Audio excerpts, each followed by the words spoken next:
All right. This is a time for Jordan's personal TED Talk. Let me do a disclaimer real quick.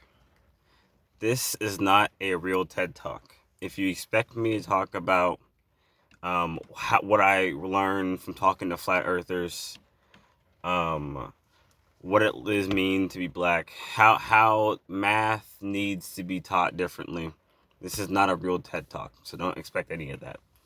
This is just Jordan talking about his life and things that's happening. He just wants to talk about. All right, that being said, if you're like me, you've probably been watching Avatar, The Last Airbender, since now it's on Netflix and now everyone's in quarantine, reliving their childhoods. And let me just tell you, I'm going to talk about it. I'm going to say spoiler-free stuff first. If anyone doesn't know, Avatar, The Last Airbender is the shit. And anyone who hasn't watched it should watch it, no matter what age you are. It is great. A little background on what Avatar is. It's a show where, there are four elements: earth, water, air, and fire. Yeah. And then, the four nations that do those kind of things. And, they're currently at war with the Fire Nation. And the Fire Nation tries to take over the world, and they have to fight back. That's just a general plot. And the only person who can restore balance to the world is the Avatar, and he can master all four. And there's benders of those four elements, and they fight each other, and it's a pretty interesting show. And I really think you should watch it. Now, you're in the spoiler section. In the spoiler section, this show is like the shit. It does so many things to right that I don't even know how it's a kid's show. This is easily one of the best shows of all time. Easily the best cartoon of all time. And I just love the way it does so many things. Like the soundtrack, that shit's fucking popping all the time.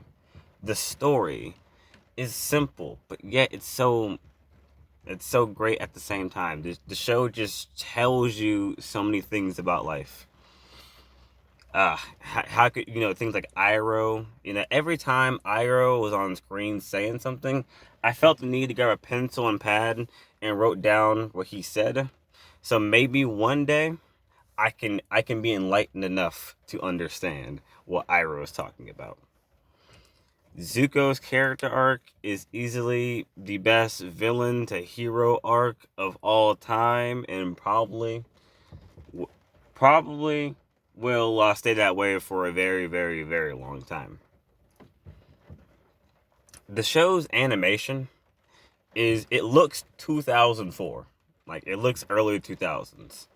And that's nothing that, it really can help. So I feel like it's not really fair to judge the show on its animation, even though it is pretty good. And it was fantastic for its time, and it's still good today.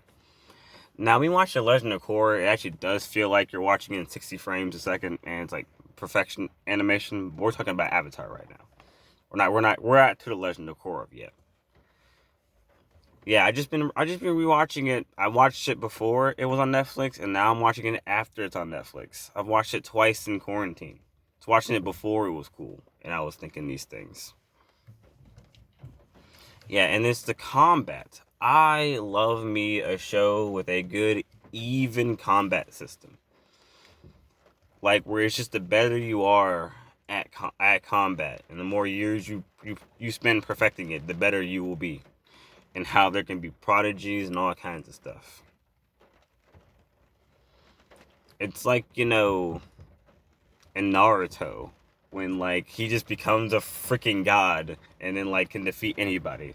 Like, yeah, no. This show isn't really like that, because a lot of people, like, kids can be awesome, like, adults can be awesome. Like, I love the combat.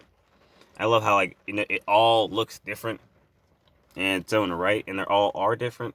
They have their strengths, they have their weaknesses, and they usually try to, when they're fighting each other, take advantage of that. If it's a waterbender, put them someplace really near water. But just, Avatar is just such a good show. It's brought me so much enlightenment. If you don't cry while you're watching this show one time, then I don't even know what's wrong with you. I would definitely recommend. I would definitely recommend anybody watch this show. I am going to give it a score of 9.5 out of 10.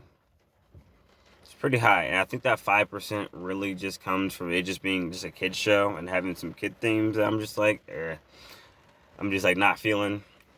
A little bit of the fact that sometimes it can just feel a little bit too kiddie and just a little bit too like long. And also the animation, it just isn't perfect, but it's good. It just isn't perfect, and that's why I just think those little nitpicks are what really take it down from 10 out of 10. All right, guys, thank you for listening to Jordan's personal TED Talk, and I will catch you later.